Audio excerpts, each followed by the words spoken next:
బలపరిచావు.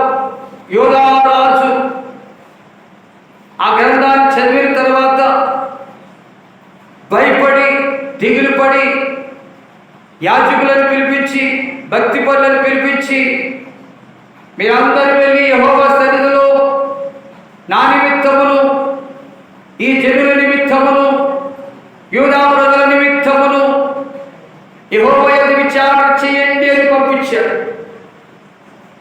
యెహోవా యొద్ద విచారణ చేయండి అని పంపించారు. అంటే తన మనసులో ఒక మార్పు వచ్చింది. ఆ గ్రంథం చదవగానే తన మనసులో మార్పు వచ్చింది. దేవుని వాక్యం వినగానే నీ మనసులో మార్పు వస్తుందా? దేవుని సన్నిధికి రాగానే నీ హృదయంలో మార్పు వస్తుందా? ఆ గ్రంథం చదవగానే యూదా రాజులకు మనసులో మార్పు వచ్చి, మీరు వెళ్ళండి అయ్యా, యెహోవా యొద్ద విచారణ చేయండి అయ్యా అని బతిమాలి పంపించారు. వాళ్ళు వచ్చారు. దేవుని యొద్ద విచారణ చేస్తుంటుంటే దేవుడు ప్రత్యక్షమై మాట్లాడాడు. మిమ్మల్ని పంపించిన యూదా రాజుకు ఈ మాటలు చెప్పండి. ఏంటో తెలుసా?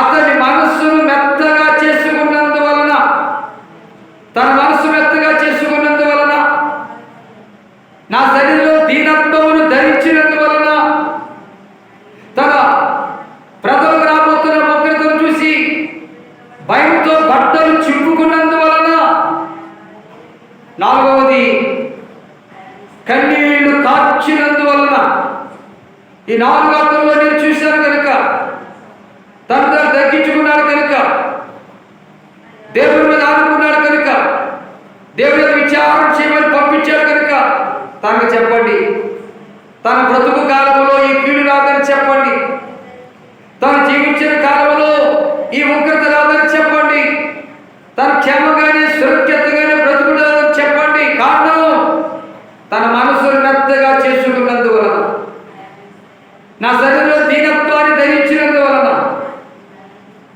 తన బట్టలు చింపుకున్నందువలన, తన కన్నీరు కార్చినందువలన, ఈ 4 విషయాలు తన జీవితంలో జరిగినందువలన తన బ్రతుకు కాలంలో కీడు చూడడని చెప్పు. తను జీవించిన కాలంలో ఈ ఉగ్రత, ప్రజలమైన కోపం రాదని చెప్పు.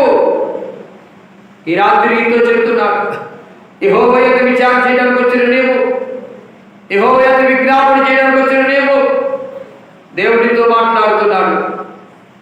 దేవుడితో మాట్లాడుతున్నాడు. నీవు క్షేమంగా ఉంటావని, నీ ప్రార్థన నేను వింటున్నానని, నీవు కన్నీరు కార్చి నేను చూస్తున్నానని, నీ మనస్సు మెత్తగా చేసుకున్న ద్వారా నీకు మేలు చేస్తానని ఆత్మదేవుడు